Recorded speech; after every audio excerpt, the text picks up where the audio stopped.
Antik Orta Doğu haritasına şöyle bir baktığında, her şeyin böyle mühendislik harikası gibi kusursuz olduğunu düşünürsün.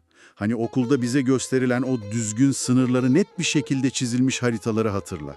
Evet, o imparatorlukların farklı renklere boyandığı haritalar. Aynen öyle. Yani pembe olan yerler Romalıların, işte sarı olan yerler Perslerin falan. Her şey yerli yerinde, düzenli ve kategorize edilmiş görünür. Ama aslına bakarsan gerçek şu ki o sınırlar cetvelle falan çizilmedi. Kesinlikle çizilmedi.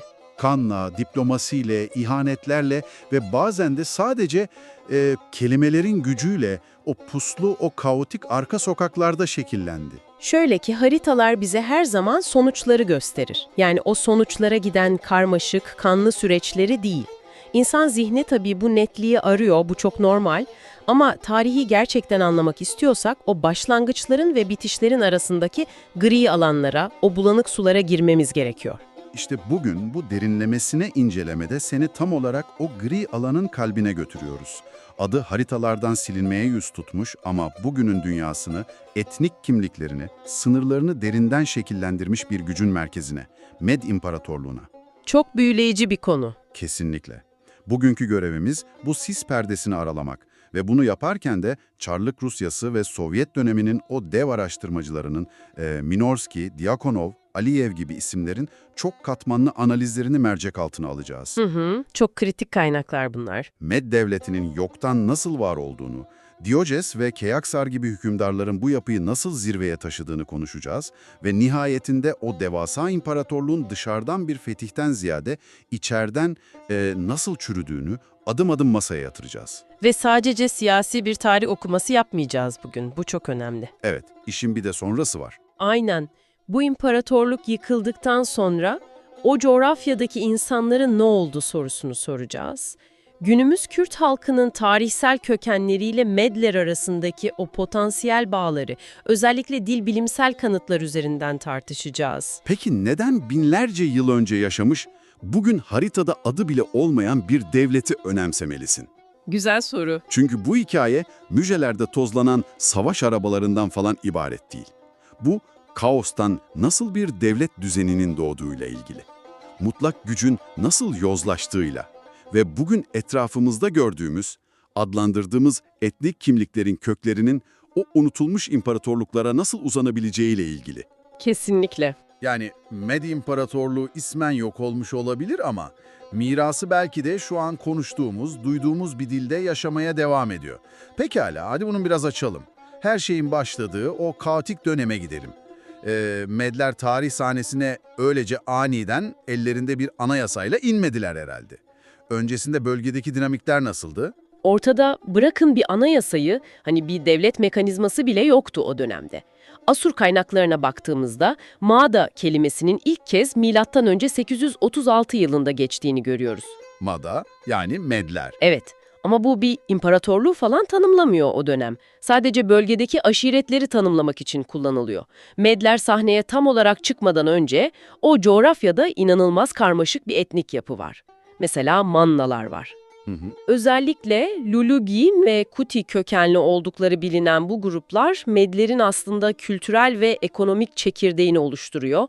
Hurriler, Elamlar gibi çok köklü kültürler de bu denklemde yer alıyor. Dur bir dakika, Lulubi ve Kuti kökenli dedin. Bunu dinleyen biri için biraz daha somutlaştıralım bence.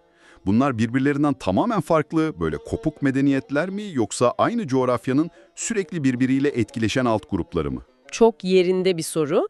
Yani bunlar birbirinden izole, devasa duvarlar arkasında yaşayan yapılar değildi kesinlikle. Lulubiler ve Kutiler Zagros dağları civarında yaşayan, zaman zaman o Mezopotamya uygarlıklarını akınlar düzenleyen, ortak linguistik ve kültürel bağları olan kadim yerel gruplardı. Yani sürekli bir etkileşim halindeler. Aynen öyle. Zamanla Manalar gibi daha organize toplulukların içine karıştılar. Ancak çok büyük bir sorunları vardı. Merkezi bir otoriteleri yoktu. Lidersizler yani. Tam olarak lidersizlik değil ama birbiriyle sürekli çatışan, gücün ve zorbalığın hakim olduğu, nizamın hiç olmadığı bir aşiretler topluluğu düşün. Kanunsuzluk diz boyu desene, yani güçlünün zayıfı ezdiği, bir anlaşmazlık olduğunda kurumsal bir adaletin değil de kılıçların konuştuğu bir ortam. Tam olarak o vahşi ortam işte. Ve tam bu noktada Herodot'un o meşhur kayıtlarında karşımıza çıkan Dioçes figürü. Yani Deoks sahneye çıkıyor milattan önce 700 civarı.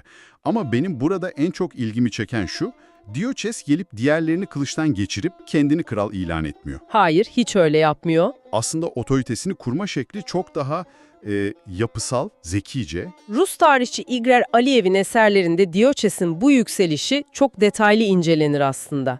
Dioçes korku üzerinden değil, güven üzerinden bir iktidar inşa ediyor. Şöyle düşün, o dönemde 6 büyük Med aşireti var. 6 farklı grup. Halistanatoi, Arizantoi, Majoji gibi isimleri var bunların. Ve kendi içlerinde sürekli kanlı bir güç mücadelesi veriyorlar. Diogo ise kendi bölgesi içinde hakkaniyetiyle verdiği adil kararlarla tanınan bir figür. Yani adil bir adam. Evet, insanlar bir süre sonra çözemedikleri kanlı davaları bile ona getirmeye başlıyorlar. Zamanla kaos içindeki bu aşiretler kendi aralarındaki kan dökülmesini durdurmak için bağımsız bir hakeme, bir üst akla ihtiyaç duyuyorlar. Ve gönüllü olarak Dioges'in hükmü altına girmeyi kabul edip onu kral seçiyorlar. İşte işin gerçekten ilginçleştiği yer burası. Yani bu durum birbirini yok etmek üzere olan mafya ailelerinin ya da böyle rakip çetelerin sırf kendi aralarında daha fazla kan dökülmesin diye tarafsızlığına güvendikleri bir arabulucuyu başlarına patron olarak atamalarına benziyor. Çok doğru bir benzetme. Böyle pratik bir ihtiyaçtan doğar zaten. Öyleyse Dioçes'in o meşhur başkent Ekbatana'yı yani bugünkü adıyla Hamedan kentini inşa ettirmesi de sadece böyle şey değil, hani ihtişamlı bir saray yapalım da gösterişli olsun meselesi değil. Kesinlikle değil. Bu yeni kurulan mutabakat için tarafsız bir zemin, böyle fiziksel bir güvenlik kalesi miydi orası? Kelimenin etimolojisine bakmak bile bunun kanıtı aslına bakarsan. Ekbatana, kelime anlamı olarak toplanma yeri, fuar veya buluşma noktası demek. İnanılmaz. Kelime resmen misyonunu söylüyor. Aynen öyle. Dioges, birbiriyle daha düne kadar savaşan 6 farklı aşireti bir arada tutabilmek için hepsinin kendine ait hissedeceği yüksek duvarlarla çevrili bir çekim merkezi yarattı orada. Yani devlet aklı sadece bir lider etrafında birleşmekle kalmadı, fiziksel bir kurumsallaşmaya da kavuştu. İşin nasıl devlet oldukları kısmı bence büyüleyici. Ama tabii bir devleti içeride kurmak işin sadece birinci perdesi. Dışarıda adeta nefes alan bir canavar gibi duran Asurlular var. Asur İmparatorluğu o dönem Orta Doğu'nun acımasız süper gücü. Ve hiç de dost canlısı değiller. Değiller tabii. Dioges'ten sonra tahta geçen oğlu Fraort, Asurlara karşı bir isyan başlatıyor ama bu çok kötü sonuçlanıyor değil mi? Evet, bir felaketle sonuçlanıyor. Asurlular, İskitlerin de yardımıyla Fraort'u öldürüyorlar. İşte o anda devleti gerçekten bir imparatorluğa dönüştürecek olan o dev psikolojik kırılma yaşanıyor bence. Fraort'un oğlu Keaksar tahta çıkıyor. Kaynaklarda Kiaksar, yani batıdaki adıyla Sayaksares, dönemi büyük bir tehevvür, yani devasa bir öfke dönemi olarak geçer. Şaşırtıcı değil, babası öldürülmüş. Düşünsene, baban düşman tarafından katil edilmiş ve devletin varlığı pamuk ipliğine bağlı. Kiaksar için Asur İmparatorluğunu yıkmak artık sadece stratejik bir sınır genişletme falan değil, bir finis ultimis, yani devletin nihai varoluş amacı haline geliyor. İntikam resmi devlet politikası oluyor yani. Kesinlikle. İntikam, devletin ta kendisi oluyor. Ve bu sadece lafta kalmıyor. Milattan önce 612'de o dönemin yenilmez sanılan, düşmanlarının kan şehri olarak adlandırdığı Asur başkenti Ninova'yı yerle bir ediyor. Tarihin en büyük kuşatmalarından biridir o. Ama bildiğim kadarıyla bunu tek başına yapmıyor değil mi? Babilliler ve Mandallar da ona yardım ediyor. Dur orada. Hızlıca araya girmem lazım. Tabii. Mandalar kim? Dinleyicilerimiz için bunu bir netleştirelim bence. Zira bu isim oldukça fantastik ve egzotik tınlıyor. Haklısın, öyle tınlıyor. Manda aslında Mezopotamya uygarlıklarının, yani Babil ve Asur'un, kuzeyden ve doğudan gelen göçebe, savaşçı halklar için kullandığı genel şemsiye bir terim. Yani spesifik bir halkın adı değil. Hayır, bazen İskitleri, bazen Kimmerleri, bazen de doğrudan Med ordusundaki o karma savaşçı grupları kastetmek için kullanmışlar bu lafı. Anladım, dışarıdan gelen yabancılar gibi. Aynen. Keaksar, Babillerle stratejik bir evlilik ittifakı kurarak ve bu göçebe savaşçıların gücünü yanına alarak o devasa Ninova surlarını aşıyor işte. Yüzyıllardır Doğu halklarına kan kusturan Asur böylece çöküyor. Tam burada durmak istiyorum çünkü tarihin en büyük ironilerinden biri yaşanıyor bence. En büyük düşmanını yenmişsin, Ninova düşmüş, Evet, en büyük zaferin şampanyaları patlatıp işte artık Orta Doğu'nun tek hakimi biziz diye kutlama yapacağın gün senin müttefikin olan İskitler gelip senin kendi ülkene el koyuyor. Doğru mu anlıyorum? maalesef tarih bazen çok acımasızdır. Keyakser gibi askeri bir deha, en büyük savaşı kazandıktan hemen sonra nasıl oluyor da 28 yıllık bir İskit boyunduruğu altına giriyor, kendi ülkesinde bir vassal durumuna düşüyor? İşin mekanizmasına baktığımızda bu o kadar da şaşırtıcı değil aslında. Şöyle düşün, İskitler son derece hareketli, vur-kaç taktiğini mükemmel uygulayan atlı göçebe bir topluluktu. Asur ordusu gibi yavaş değiller yani. Asla, hantal değillerdi. Ninova düştükten sonra bölgede inanılmaz bir güç vakumu, bir otorite boşluğu oluştu. İskitler o an zaten savaştan yorgun düşmüş Med ordusunun zafiyetini hemen fark ettiler. Fırsatı gördüler yani. Tabii eski müttefiklerine sırt çevirip Anadolu ve İran coğrafyasında resmen terör estirmeye başladılar. Medler Asur'u yıkmak için tüm enerjilerini tüketmişlerdi. Bu yeni, hızlı atlı okçulara karşı koyacak lojistik güçleri kalmamıştı. Yani kazanırken tükenmek denilen şey tam olarak bu. Peki Keyaksar bu stratejik deli gömleğinden nasıl kurtuldu? Sonuçta Medlerin bu boyunduruk altında tamamen yok olmadığını, aksine sonradan sınırlarını batıya, ta Anadolu'nun kalbine kadar genişlettiğini biliyoruz. Rus araştırmacılar, özellikle Strove ve Aliyev, Keyaksar'ın bu 28 yıllık süre zarfında müthiş bir sabır gösterdiğini yazar. 28 yıl. Dile kolay. Evet, Keyaksar bu süreyi ordusunu yeniden modernize ederek, bizzat İskitlerin taktiklerini öğrenerek geçiriyor. Düzenli orduyu birliklere ayırıyor, mızraklılar, okçular, süvariler olarak profesyonelleştiriyor ordusunu. Kendini geliştiriyor resmen esaret altındayken. Kesinlikle ve sonunda kaynakların anlattığına göre İskit liderlerini büyük bir şölene davet ediyor. Eyvah, film koptu. Aynen. Onları sarhoş ederek bir gecede ortadan kaldırıyor. Bu hamleyle İskit hegemonyasını tamamen kırıyor. Sonrasında ise bir yay gibi boşalarak gözünü batıya dikiyor. İnanılmaz bir hikaye. Önce kuzeyde Urartulara saldırıyor değil mi? Tuşba ve Teşebeni gibi o aşılmaz denilen dev kaleleri düşürüyor.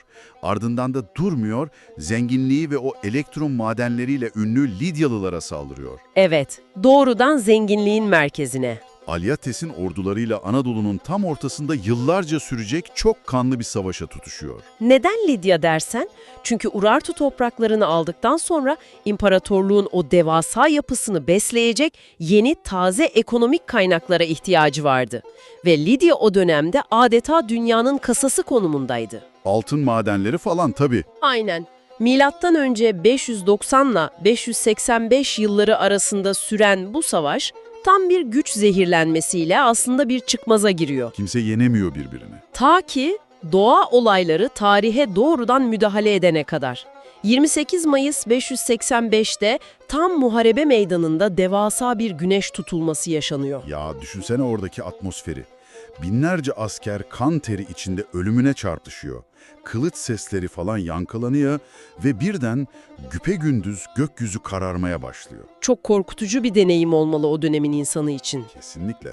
Askerlerin kılıçlarını ellerinden düşürdüğünü, dehşet içinde gökyüzüne bakıp işte tanrılar bizi cezalandırıyor falan diye düşündüklerini hayal etmek hiç de zor değil. O dönemin inanç sisteminde bu tam olarak ilahi bir uyarının, yani savaşı derhal durdurun emrinin bir tecellisiydi.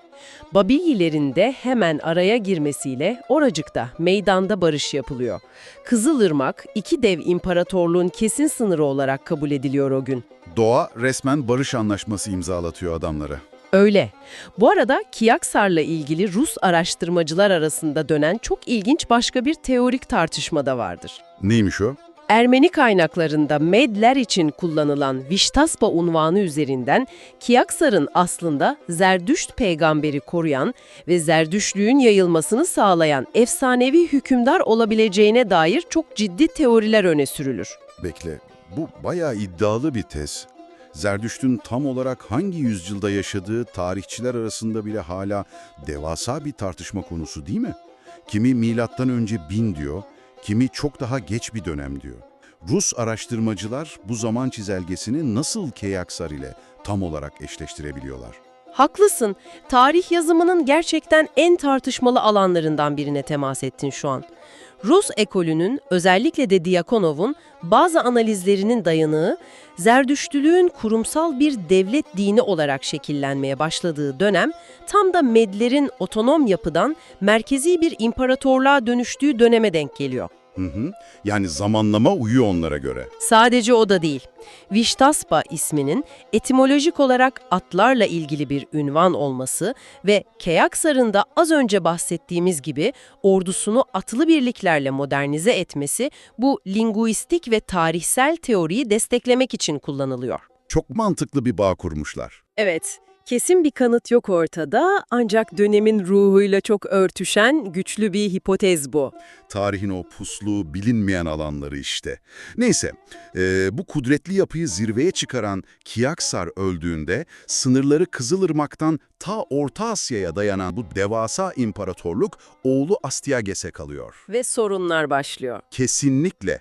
Biliyorsun bir devleti kuran, savaşan nesille o devleti hazır bulan mirasiyedi nesil arasındaki fark her zaman dramatik olmuştur tarih boyunca. Astyages döneminde dışarıdaki düşmanlarla edilen savaşın yerini içerideki güç oyunları alıyor. Ne oldu da işler bu kadar ters gitmeye başladı içeride? Burada işin mekanizmasını anlamak için devleti ilk kuran Deioces dönemine dönmeliyiz bence. Hatırlarsan devlet bir kabileler konfederasyonu olarak kurulmuştu. Yani 6 aşiret birleşmişti. Evet, yani kral aslında eşitler arasında birinciydi. Diğer aşiret liderlerinin de yönetimde ciddi bir söz hakkı vardı. Fakat Astyages bir Asur veya Babil kralı gibi mutlak, tek adam diktatörlüğü kurmaya çalıştı. Güç zehirlenmesi. Kesinlikle. Aşiretlerin ve o soyluların geleneksel haklarını tırpanlamaya, onları merkezden, kararlardan uzaklaştırmaya başladı. Sınıfsal çatışma dediğimiz şey tam olarak buydu. Merkeziyetçi otoriteye karşı geleneksel aşiret otonomisinin isyanı. Çok tanıdık bir hikaye aslında. Buna bir de eski müttefik Babil ile yaşanan egemenlik çatışmaları eklenince Astyages içeride tamamen yalnızlaştı. Yani imparatorluğu yıkan şey dışarıdan gelen yenilmez bir ordu falan değil, Astyages'in kendi kurucu unsurlarını yabancılaştırması oldu. Resmen içeriden bir operasyon. Planetin anatomisi çok iyi detaylandırılır. Astyages'in kendi sarayındaki en üst düzey yetkililerden biri olan Harpagos var. O ve otoritesini kaybeden diğer Med soyluları kendi krallarına karşı bir darbe planlıyorlar. Fakat bunu kendi elleriyle yapmak yerine Medlerin vassalı konumunda olan Pers lideri 2. Kiros'u, ki biz onu Büyük Kiros olarak biliyoruz, isyana teşvik ediyorlar. Taşeron kullanıyorlar yani. Aynen öyle. Kiros'un aslında Astyages'in öz torunu olması da bu taht kavgasını çok trajik bir aile içi savaşa dönüştürüyor. İnanılmaz. Milattan önce 550 yılındaki o büyük savaşta Harpagos ve komutasındaki Med ordusunun devasa bir kısmının ta savaş meydanında taraf değiştirip doğrudan düşman saflarına, Kiros'un yanına geçmesi. Evet. Astyages'in kelimenin tam anlamıyla kendi ordusu tarafından sırtından bıçaklanması. Ve böylece o ihtişamlı Med İmparatorluğu siyasi bir varlık olarak tarih sahnesinden siliniyor. Pers dönemi başlıyor. Siyasi ve askeri varlık olarak, evet, Medlerin hikayesi resmi olarak orada son buldu. Ülkenin adı zamanla Media Atropatena gibi sadece coğrafi bölgelere hapsoldu. Ancak o topraklarda yaşayan milyonlarca insan bir gecede buharlaşmadı tabii ki. İmparatorluklar yıkılır, haritadaki o renkler değişir ama halkların genetiği, dili, kültürü öyle kolayca silinmez. Asla silinmez. İşte tam da bu noktada o insanların kime dönüştüğüne, miraslarının nerede yaşadığına dair o devasa tartışmaya giriyoruz. Ve özellikle günümüz Kürt halkının kökeniyle olan o potansiyel bağlarına. Bu aşamada dinleyicilerimiz için çok net bir çerçeve çizmemiz gerekiyor bence. Kesinlikle çok önemli bir not bu. Bizim şu an burada ele alacağımız konu politik bir argüman üretmek veya bugünden geçmişe kesin etnik yargılar dağıtmak değil. Biz sadece Haçatur Abovyan, V.F. Minorski ve Basil Nikitin gibi Sovyet ve Rus araştırmacıların ta o dönem akademik düzeyde ortaya koydukları tarihsel ve dil bilimsel çalışmaları aktarıyoruz. Aynen öyle. Amacımız sadece kaynaklardaki bu bilimsel çıkarımları dinleyiciye objektif bir şekilde sunmak. Bu konuda tamamen tarafsız bir noktadan bu bilimsel külliyatın ne söylediğine odaklanıyoruz. Peki ne diyorlar? Mesela 1848'de Kavkaz gazetesinde yazan Abovyan'ın incelemeleriyle başlayalım. Abovyan, 19. yüzyılda o eski Ermeni metinlerine bakarak nasıl bir bağ kuruyor? Abovyan, eski Ermeni kaynaklarını incelerken çok ilginç, kronolojik bir terim kayması fark ediyor. Şöyle ki, kaynaklarda o coğrafyada yaşayan Medler için sürekli Mark kelimesi kullanılıyor. Mark, anladım. Ancak yüzyıllar ilerledikçe, özellikle Ermeni Bagratuni Krallığı dönemine gelindiğinde, aynı coğrafyada yaşayan aynı halk için kullanılan bu Mark terimi yerini yavaş yavaş Kürt kelimesine bırakıyor. Bölgede kaynaklarda Kordik veya Kord olarak anılmaya başlanıyor. Sadece kelime değişiyor ama adres aynı. Kesinlikle. Abovyan, metinlerdeki bu geçişi aynı halkın tarihsel süreç içerisindeki etnik ve lingüistik devamlılığı olarak yorumluyor kendi çalışmalarında. İşte benim bu konularda en çok sevdiğim kısım bu kelime arkeolojisi dediğimiz şey. Yani arkeologlar toprağa kazıp çanak çömlek falan bulurken bu dil bilimciler metinleri kazarak koca bir imparatorluğun DNA'sini bugünün halklarında arıyorlar.